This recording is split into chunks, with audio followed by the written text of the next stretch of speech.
անգլերեն ասեն brainwash, եւ շատ արվեստագետներ խորհրդային տարիներին այնպիսի բաներ են արել, որ կարող է զարմանալ։ Իմ մայրիկս աշխատելով հայկական հեռուստատեսությամբ լինելով հիմնադիր, դեռ 60-ականների սկզբին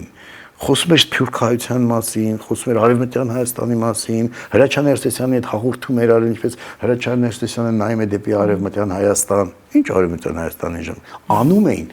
այսպես եթե քողարկված է Իրանում, անցնում էր։